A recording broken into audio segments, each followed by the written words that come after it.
all had really good points. Okay. Probably except for Harry, I would say. Welcome to Spinsters, a podcast where we love to talk about gambling and walks. This is Motoi Pearson. That was great. That was Perfect. like 10 out of 10. You're good. Out of 10 out of 10, yeah. You're a podcast host. Oh my goodness. We were all betting for you. Okay, so can you introduce yourself? And then I want to know before anything, how does somebody get into this job?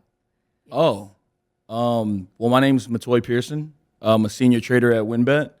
Somehow I got this job, I think I'm pretty fortunate to have it in the first place. Number one, I'm from Las Vegas originally, so I'm not really too prone to I wasn't gambling when I was younger or anything, but my dad kind of I loved sports my whole life, and my dad got me into it. And I think I was in like third or fourth grade when he taught me about I think the Packers and Raiders were playing like a Monday night game. He's like, yeah, I got some money on it, something small. I said, you could bet on the games? And he's like, yeah. He's showing me this sheet of paper with the point spreads and the totals.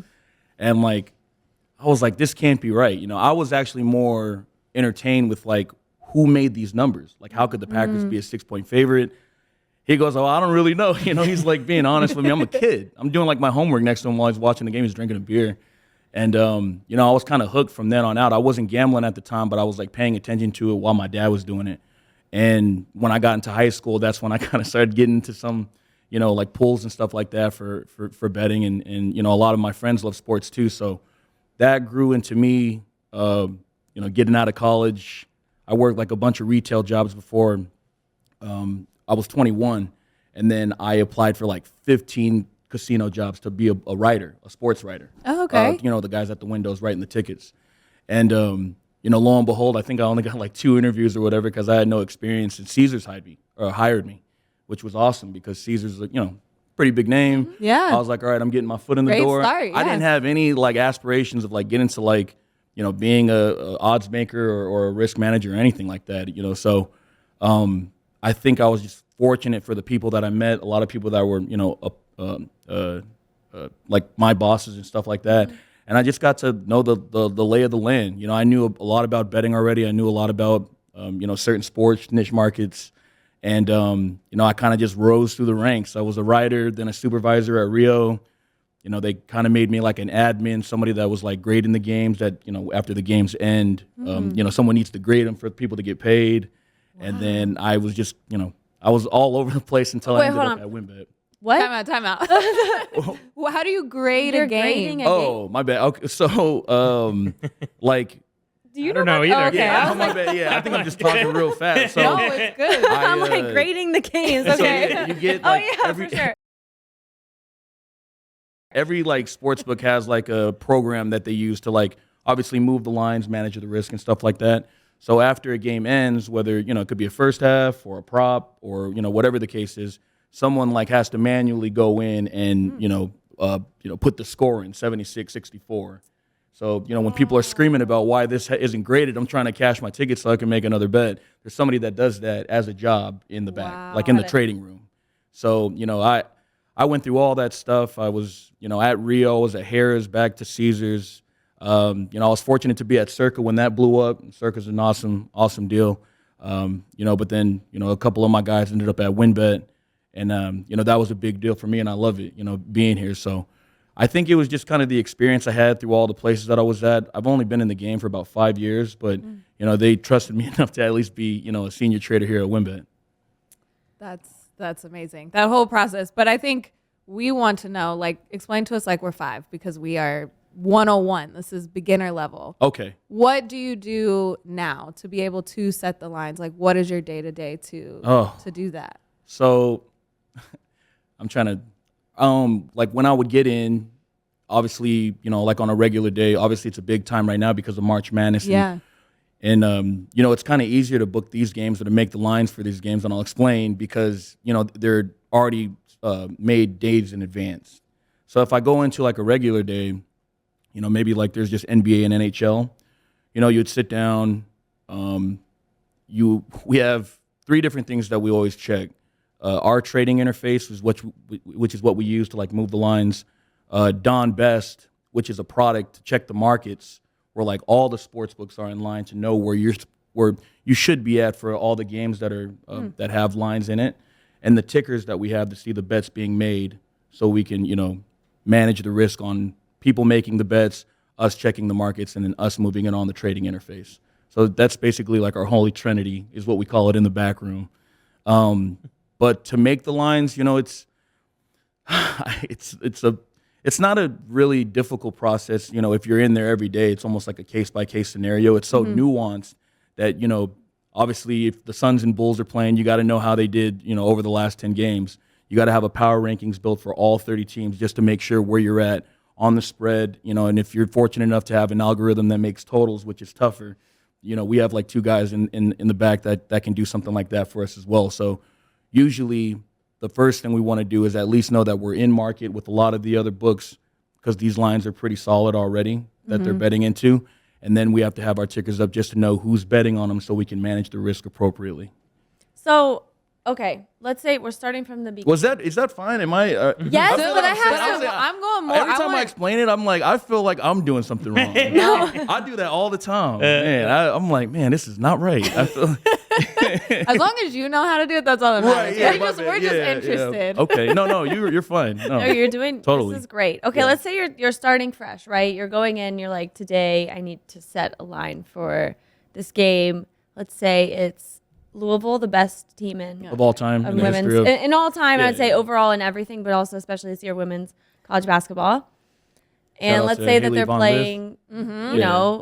Kentucky, probably not even arguably like the worst team, team, Okay, ever. Just 2 random teams in general. then. So so you've got these 2 teams. Do you say I need to look at like the algorithms of how they've done in the past? Like, what are the factors that go into this, and how many of those are computer-based factors? Like, how many do you not even really have to think about because the computer's thought about them like itself, and so Sure. that it's incorporated? Well, Louisville's amazing at home, and so they're going to this. That's gonna move Dominator, it yeah. Exactly. Like, how many are from the computer? How many are things that you're saying I'm making the judgment call on them? That's an excellent question. So like this is great just because we're locking in on 2 teams. So if we did have a women's college basketball power ranking, Louisville would obviously be number 1. Thank you. I mean, in range, there. But like you would kind of figure out like, if like we were going to make a power ranking, which I do, from like 100 to like, it's usually in the 60s or 50s. If like Louisville was like a 96 and Kentucky was like a 70, there would be like a 26-point favorite, like something like that. Like you would base it off I see. that type of stuff. So like you can arrange it yourself. A lot of people use like Excel spreadsheets, and then they can like program stuff where they're every single day when the games are going on that they're adjusting their rankings appropriately day by day. If there's an injury, that's a big deal. Home court could be up to 1.5, 3 points, depending on how big of a fan base or how good a team plays. So there's a lot of factors that go into it. But in March, it's a little bit more interesting because the dynamic is different. Obviously, they're not going to be at home, but fan bases travel. I mean, that's stuff that you got to put, facts into. Referees, depending on who's reffing the game, that could be something where the line could a lot of totals could be persuaded by something like that as well. So. Putting that stuff into effect and just knowing that when the year goes on, the lines get sharper. You can find a little bit some like an edge earlier in the season because like even odds makers are still trying to get to like who's good, sometimes you're really off on a team. Sometimes you got to move a power ranking 20 points and you're like, wow, like this forward is incredible, or we didn't know these guards were going to play like this or something like that. So when it gets later into the season, these numbers become sharper. And they become easier to make just because you know how the team plays. So that's like, our edge as odds makers is while we're sharpening our numbers, we will be able to take whatever bets we want because we know that number should be where it is. Yeah, that's actually something I've noticed is like it gets way harder later in the NBA season. Oh, yeah. To get ones where you're like, oh, that feels like an easy win. Like, that I really like the odds on that. But the later it goes on, the less those are available. It's tough. I mean, it's obviously tough for us to at least know where it should be even later in the season. But like if it's 10 minutes before tip and the line is 4 and like it's been bet into for like 3 days, like we know where it's going to be. Like regardless if it's wrong or right, if it's 4 and the team wins by 20, we're not trying to be result based. We're just trying to know where the number should be in the market. That's like our job. Right. Yeah. Yeah. Okay. My next question is a two-parter based off of Haley's. A and B. Yeah, A and B. Because she comes in hot with Louisville. And I'm wondering for you, can you have like a bias? Like, could you have a favorite team? Good question. Yeah. And then like part two is, does it change your watching experience of watching basketball just for fun or enjoyment? Or are you watching for, okay, I got to make note of this for the line? This is an incredible two-part question. Yeah. I mean, we want to stay in market as much as we can, especially if we don't have a bias or we don't have a lean on a certain game or total or whatever the case is. But yeah, like if we like a team, we'll go to war, like we'll stand out of market and take, as many bets as we want that we're comfortable with, knowing like, regardless if it's our favorite team, maybe it's a team that's just playing well that no one thinks is playing well. And you're like, yeah, I'll take, X amount on this. And, if it loses, I'll talk to my boss later. Like, we'll figure something like that out. But I think over the course of me betting, I probably like lost faith in a lot of my favorite teams, which is almost, you turn you become almost pessimistic because of like all the stuff that happens. And you like, obviously you're betting, that's one big thing that you're focusing on, and having a favorite team and cheering for that combined is like brutal. So like I almost had to like cut ties with like a lot of my favorite teams. Like my childhood memories are dashed because I got into something like this.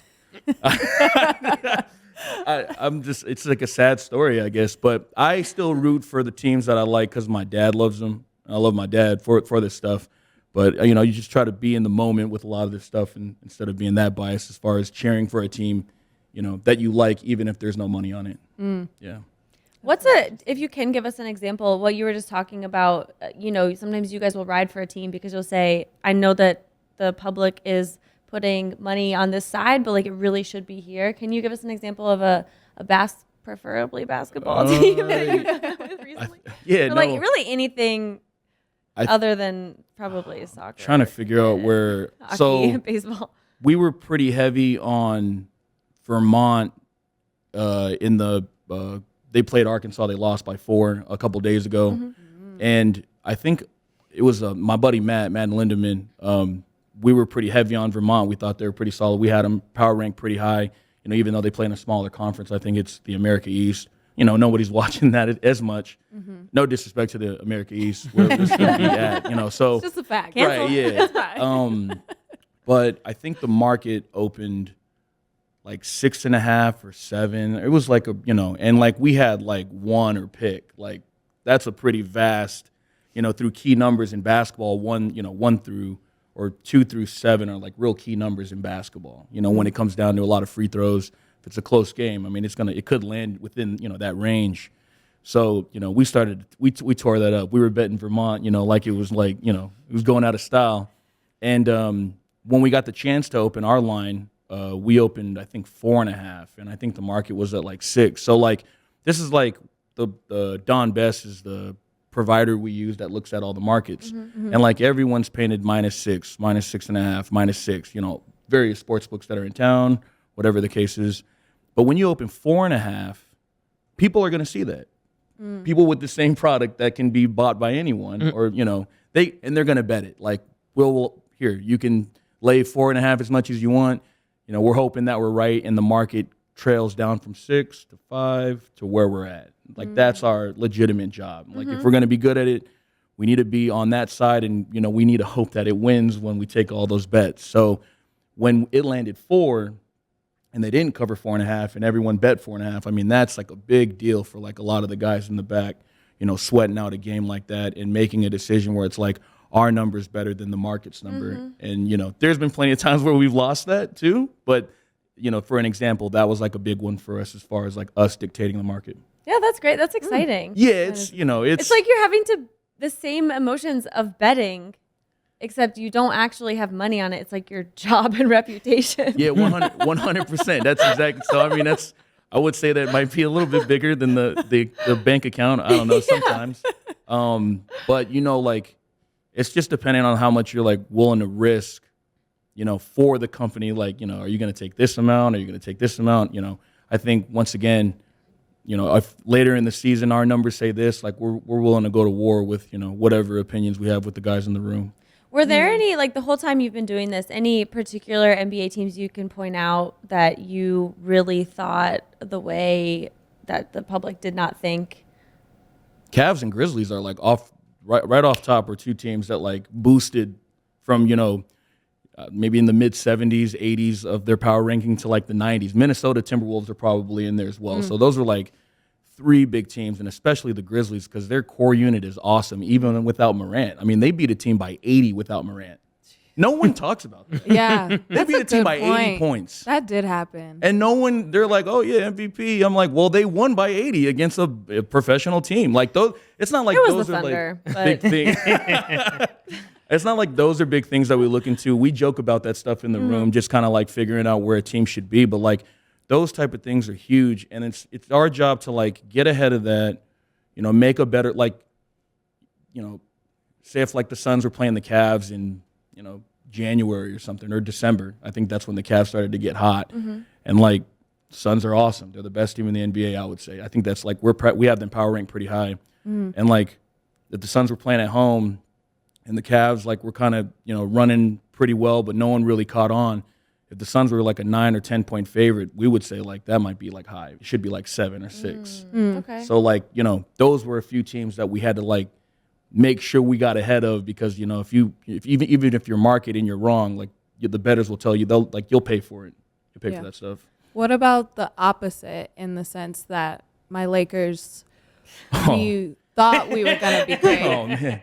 And then the numbers probably went the exact opposite. And now I'm sure you're just sad with me because the Lakers are bad, or how does that work? Well, my family, I grew up a Lakers fan. Okay, so great. It's pretty, disappointing. Yeah. Doesn't sound like you currently are. Yeah, I'm done. Yeah, we're done there. We're done. I'm out. I'm out of that. I think Lakers will probably be one of the biggest drops that we've had in our power rankings, anybody's power rankings. I feel like the last few shows that I was on, like the Lakers came up. This is like almost a curse that we're involved. Yeah. The problem is with like teams that in your heart or even in your like if you trust your power rankings enough, like you want to keep them up there. You don't want to see them as a 9-point underdog against the Raptors. It almost seems surreal. Like for the Lakers, even with LeBron, it's ridiculous. But like, I know, especially considering like with the Raptors specifically, I just felt like that really hurt because of all he's done to the Raptors. Sure, yeah, no, yeah, like there's no team he's abused more, I think, than the Raptors. Maybe the Pacers. Yeah, sure. But they're all taking their shots as a franchise. Now. He's really hurt the Raptors. And that hurt. And like the one that we just talked about was they just played the Wizards on the road. Lakers on a road trip right now. And we're like arguing in the back for like 10 minutes about making these lines for the overnights, about where that line should be. And it should, like right now it should only take like 5 minutes to like talk about a game and put a line out for people to bet. But, me and my buddy, I'm like, I don't ever want to take any like bets on the teams that are playing the Lakers because there's like everyone knows now to bet against them. So like, I'm trying to like tell them we should make it 3.5. And they're like, no, it should be 1. How could the Wizards be this? And like, those are the conversations we have on like, especially now, arguments are fun. They're cool. Like it makes the job fun. And, the Wizards ended up winning by 10 or something without Kuzma. Like it would, that's the type of stuff that's like ridiculous to me on a day by day basis, Well, and that's ridiculous to me too. Yeah. It's absurd. Jordan's like, it's ridiculous. What you're talking about, I think that's what I'm trying to picture is for your job. Is it like you're in a focus group and you're all in a back room and you're like, okay, for tomorrow, here's what we're going to set it. And then also, how do you know? We just do a podcast. Like there's stakes. There's no money. Nobody's like coming to us and is, we're not setting anything for anyone. But we have to know when someone gets hurt, when someone, says that he hates the team and actually he wants to leave. Yeah. We have to know, so we have to stay super up to date with this. Do you guys have like an injury guy, a rumors guy? Do you have a line in on Woj? Like, how do you guys come so prepared? Because you have to know so much. No, that's a great question as well. We do. We have a big injury guy, mainly for NBA, which is like every single game, there's like 45 injuries for every team, and like, Joel Embiid's always questionable. Giannis might take a rest, or Mike Conley will rest for like 4 games that we've never even figured out, and like, it's our job to get to it because like we're like, it's all gamesmanship. Like for our team, well, to answer your question, it looks like it's like 3 rows of tables, and there's a setup of like 3 monitors that it's almost like battle stations is what we call it. And we got like 12 different stations, 5 or 6 guys usually working during shifts and stuff like that to take care of, for the daily stuff. So that's the setup. I'm like back in the corner. They put me in the corner. They don't like me in there, I think. Yeah, I'm deep in the corner. But we have like Twitter, like we use TweetDeck. We always have like certain things like NBA injuries, Schefter, all the stuff. Twitter, wow. Yeah, so we line setters. They're just like us. Yeah, we're not different. Like we use the social media and anything that we can on the internet just to get a leg up.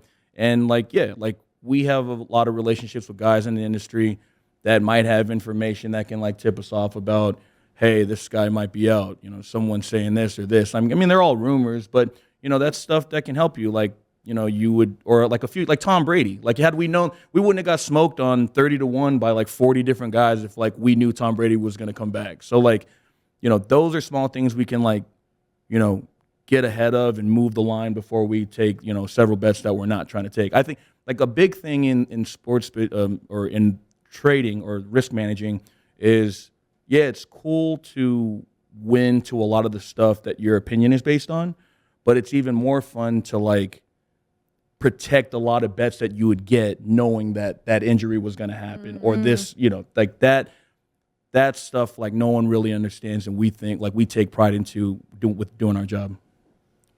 How much does, you're talking about injuries and if a team is hot, but if you're looking on Twitter and KD goes on this rant for like 10 tweets in a row, are you guys like, I don't know about this next game? Like, I don't know if he's mentally there. Like, how much outside of basketball does that affect the line? We would like make jokes about it. We'd be like, is it worth like 3 points? Like, like maybe he doesn't. What is it? But I like we also like like ponder about that stuff too, and like we laugh about it. I mean, we're the same like in the back as we are, even like betting a game. We're talking to somebody about betting, like where there's like the transparency is like known. Like for me, it is because I love it so much. And when I hear questions about this, it makes me laugh as well.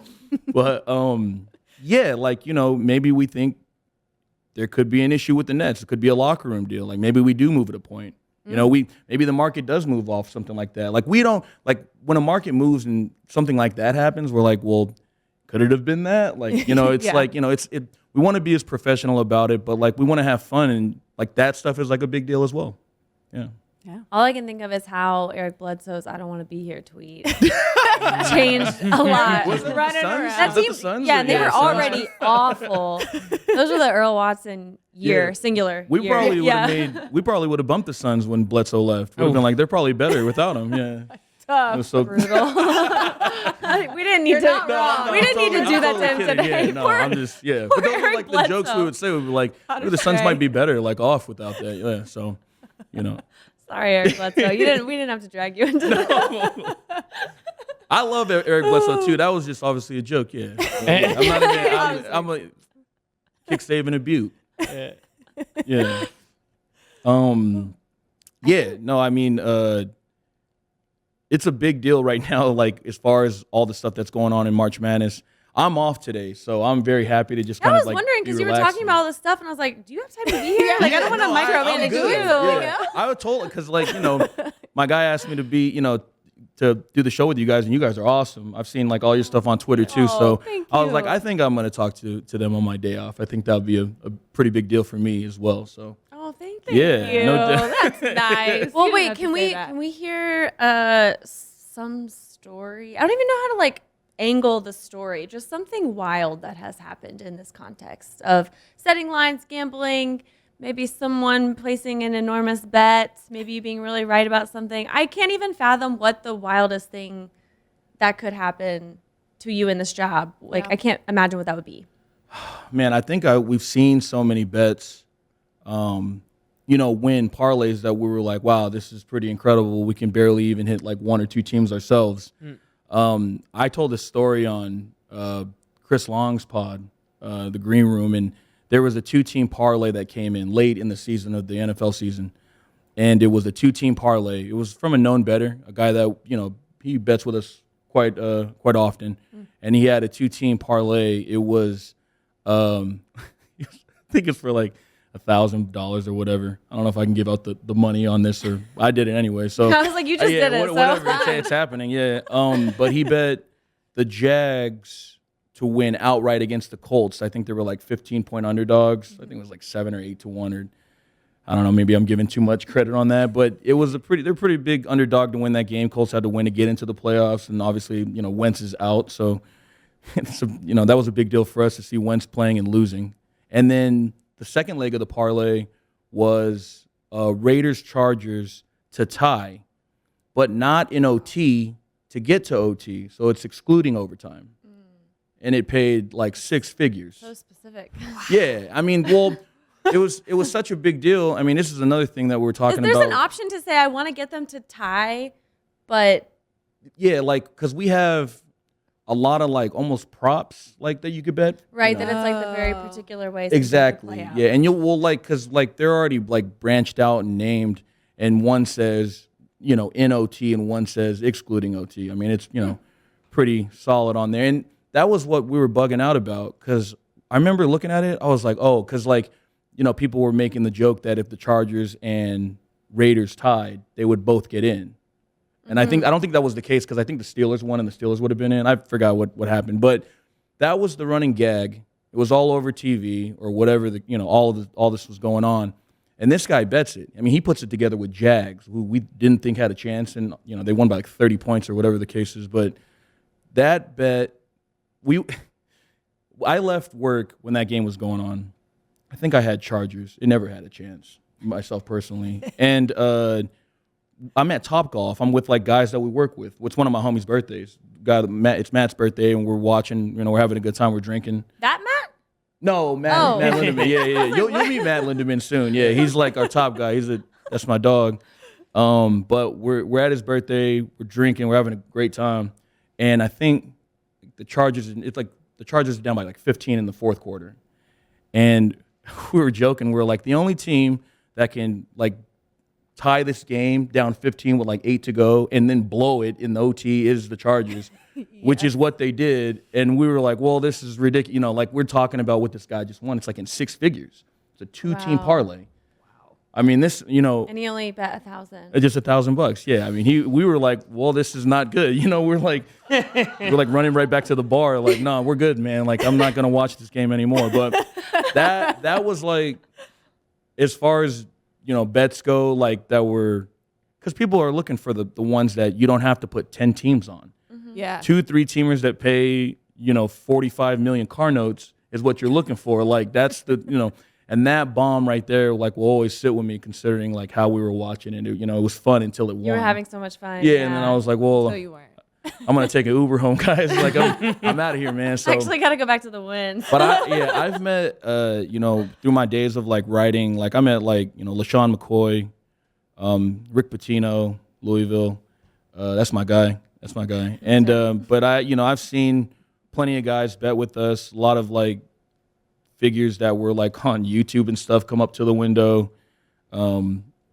I don't even know if I should be dropping names like this. I'm just kind of going off right now. Yeah, I'm like, keep going. Yeah, we'll figure it out. Keep rolling. Yeah, I don't even know. Exciting. But I don't know if I have like too many exciting deals. Like I've seen people bet, in the 7 figures on the Super Bowl, which I thought was pretty interesting when I first started.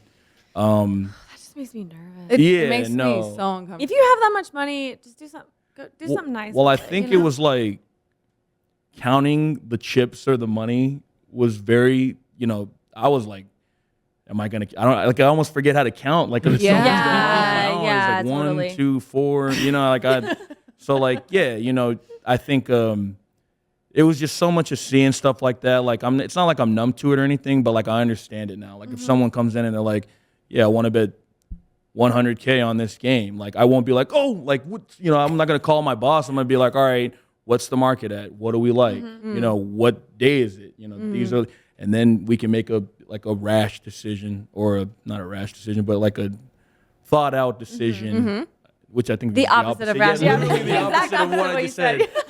Jesus Christ, yes, but and then we can take a bet like that. So like I think like learning about a lot of this stuff and just kind of seeing it personally, and like you would laugh or be nervous about it at one point, but now it's just kind of like a regular thing.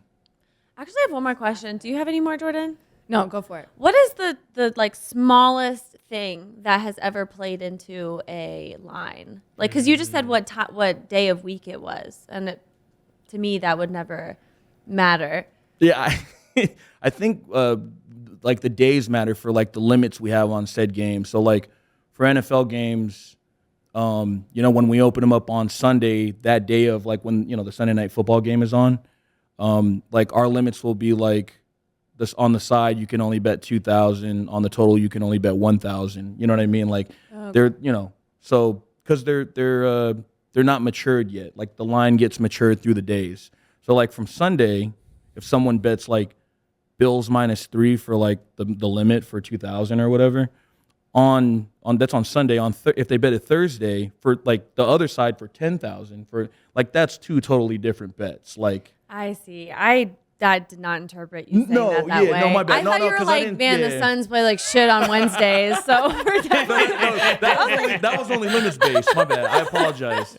But The Lakers Sunday whites. I would bet against that every time. we do have jokes about the jersey, like when they wear like a throwback jersey. We do the jersey info. It's like we won't legitimately go out of like market or something for it, but like if we get the jersey news, we're like, I mean, this could be a big deal. Like, small stuff like that we make fun of, and like we're not like significant other fights on Instagram. I'm telling you, those He laughed. He didn't say no.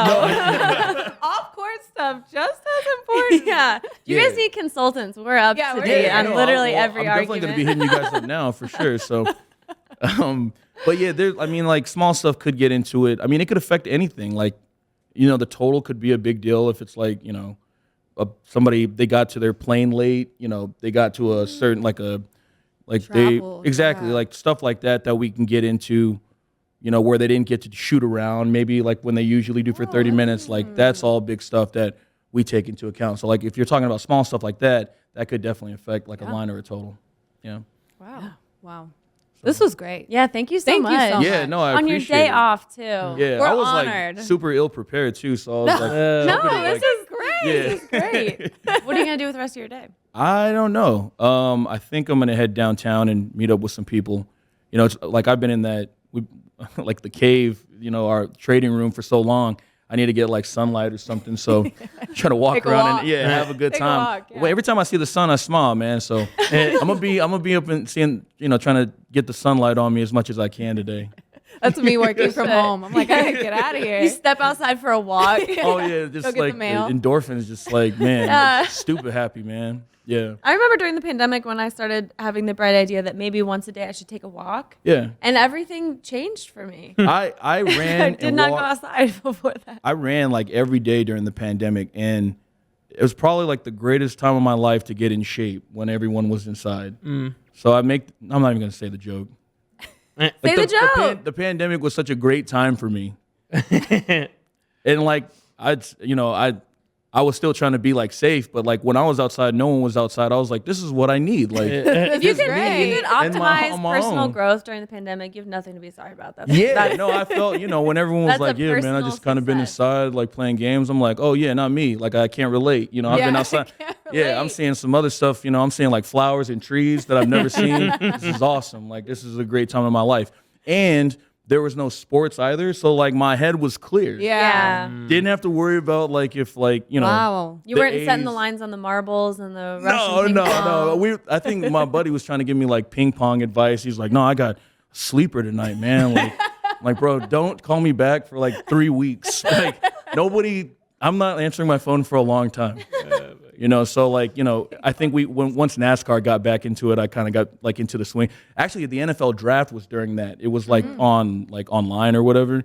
And then we bet a lot on that too. Like me and personal buddies, then we did great on it.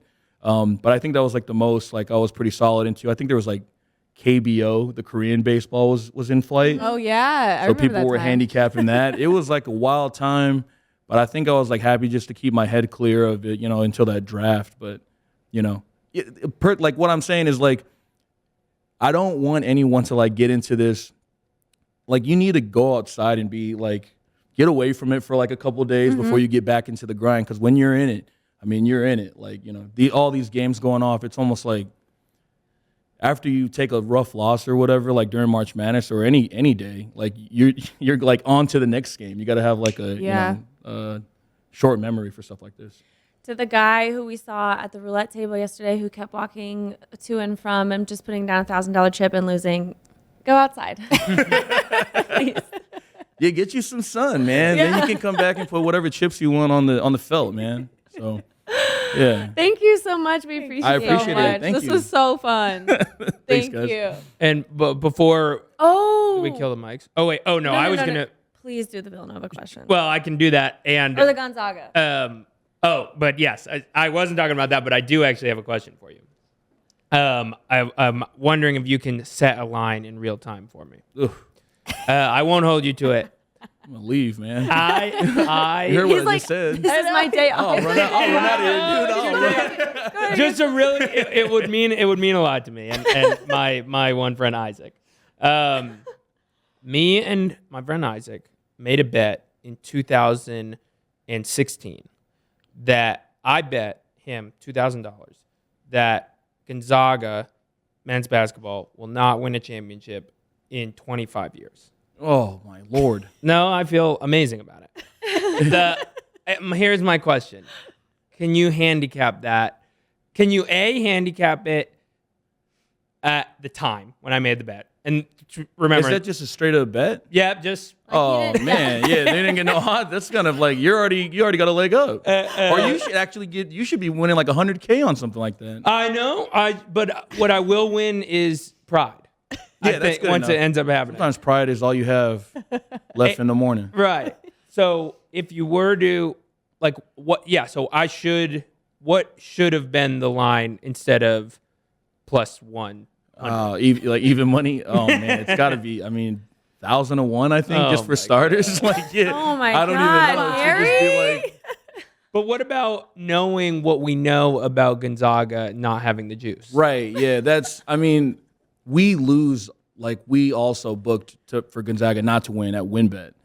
We need it bad, and we were rooting for Memphis. We're about to throw a party in the trading room if they would have blew it. So, but yeah, I mean, like that's also like the type of stuff that's fun that we can kind of play with and have our own deal on, which we already have.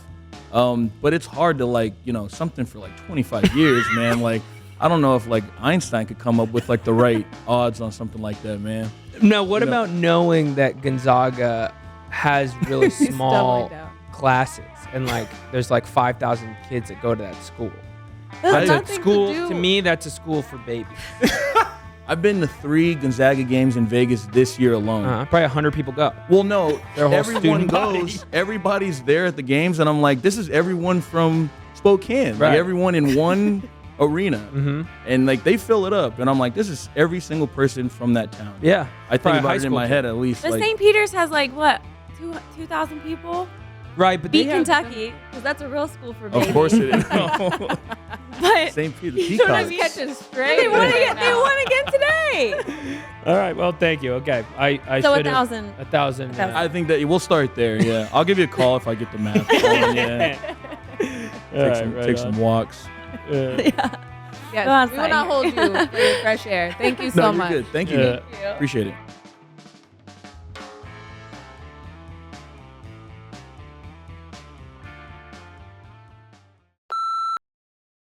Hey, this is Tarek. I'm calling from Knoxville, Tennessee.